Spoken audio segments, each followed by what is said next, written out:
একটা নতুন ভিডিও নিয়ে। তো এখন আমরা যাচ্ছি দুলাল কালীতলা, দেখো নতুন বউকে নিয়ে।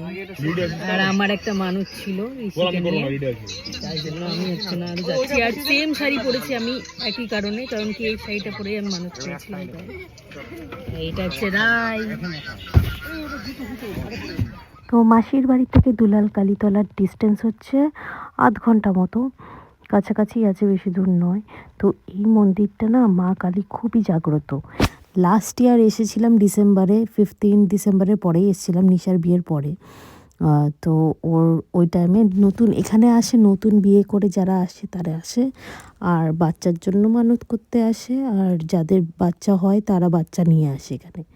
তো আমিও মানত করেছিলাম একটা, সেটা এত তাড়াতাড়ি পূর্ণ হয়ে যাবে আমি ভাবতে পারিনি। সত্যি মা আছেন, মা সত্যি খুব জাগ্রত, তাই আরও বিশেষ করে এখানে আসা। আর আমরা ভালো দিন দেখে এসেছিলাম মঙ্গলবারে, আর দেখো কত ভিড়।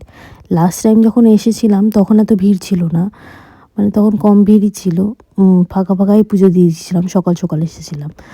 আর আজকে আরও মঙ্গলবার বলে মারাত্মক ভিড় ছিল।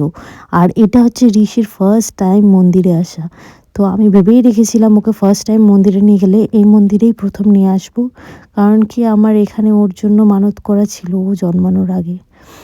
তো এটা পূর্ণ হয়েছে বলে আমি এখানেই ওকে আগে নিয়ে এসেছি। তো এখানে কোনো মায়ের মূর্তি নেই, এই যে লাল যে সিঁদুর দেওয়া জায়গাটা দেখছো, ইনাকেই পুজো করা হয়।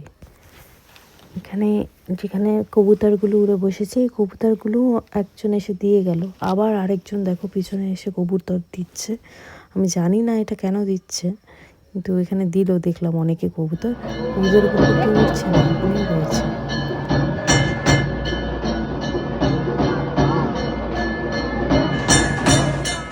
তারপর পুজো শুরু হতে হতে 1 ঘন্টা। মেশোর যেহেতু চেনাশোনা ছিল তাই আমরা ওখানে গিয়ে বসতে পেরেছিলাম। বেশি খুব ইরিটেট হয়ে যাচ্ছিল, তাই ওকে সাইডে নিয়ে একটু খাইয়ে কারণ কেউ এত ভিড় কখনো দেখেনি, তাই ওর জন্য এটা ফার্স্ট টাইম। তো যাই হোক, তারপরে ওকে মার সামনে নিয়ে গেলাম। কি সুন্দর চুপচাপ শুয়েছিল, কোনো কান্নাকাটি করেনি, ও ঘুমিয়েই ছিল।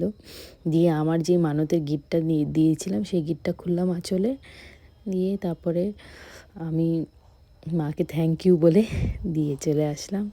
তারপরে ওখানে বাইরেই সবাই, এরকম মাঠের মতো জায়গা আছে যেখানে সব পার্কিং করা হয়, ওখানেই সবাই বসে পিকনিকের মতো ব্রেকফাস্ট করে বা লাঞ্চ করে, যেটা করে আসে না ওটাই করে। তো আমরাও করে নিলাম, তারপর আমরা খেয়ে দিয়ে চলে গেলাম বাড়ি। তো আমার ভিডিওটা ভালো থাকলে please like, share and subscribe করে দিও। চলো, বাই বাই।